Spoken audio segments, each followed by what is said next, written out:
जय हिंद साथियों। वोट चोर गद्दी छोड़, ये वो नारा है जिसने बिहार की भूमि से जन्म लिया और दिल्ली सल्तनत को हिला दिया है। इसकी गूंज से मोदी जी और शाह साहब घबरा गए हैं। अभी तो सिर्फ 6 दिन हुए हैं बिहार में राहुल जी की वोट अधिकार यात्रा को, लेकिन बिहार एक क्रांति लिख रहा है। बिहार ही नहीं मोदी जी, पूरा देश इस क्रांति के लिए तैयार है। और आप सारा दोष हम पर क्यों देते हैं? आपके ज्ञानेश कुमार जी ने हमसे शपथ पत्र क्यों मांगा? मांगिए ना। खुलासा तो अनुराग ठाकुर जी ने किया है, हमसे ज़्यादा किया है। और आपके वो एमपी हैं मिश्रा जी, वो भी सबूत के साथ बता रहे हैं कि चोरी हुई है। तो आप इसको मानते क्यों नहीं? और अगर मानते हैं, कहीं डर रहे हैं, तो कृपया इस चोरी को सही कीजिए, सही अर्थों में। लेकिन आपका तो इतिहास ही काले कानून का है। पहले आप किसानों के लिए लाए थे, अब आप जनप्रतिनिधियों के लिए ले आए हैं। आपने 2 दिन पहले जो संसद में 130वां संशोधन बिल प्रस्तावित किया है, जिसके द्वारा आप चीफ मिनिस्टर और प्राइम मिनिस्टर को अगर 30 दिन में जमानत नहीं मिलेगी तो गद्दी से उतार देंगे, ये कितना न्याय संगत है? संविधान की पूरी तरीके से हत्या करने पर आप आमादा हैं।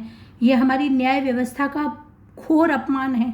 हमारी न्याय व्यवस्था नेचुरल जस्टिस पर आधारित है, जिसके 3 चरण होते हैं: अपराध करना, अपराध दोष साबित होना और अपराध की उस दोष के सापेक्ष सजा का जो प्रावधान है वो सजा दिया जाना। लेकिन आप सारे चरणों को ख़त्म करके अपनी महत्ता दिखाना चाहते हैं। आप जिसको चाहेंगे उठा ले जाइएगा। जैसे बीएनएस में आपने नागरिकों के लिए कर रखा है ये प्रावधान कि जिसको भी पुलिस चाहे उठा ले जाए और जब तक चाहे डिटेन करे, शक के आधार पर रख लेंगे आप। इसी तरह अब आप हमारे जनप्रतिनिधियों के लिए काला कानून ले आए हैं।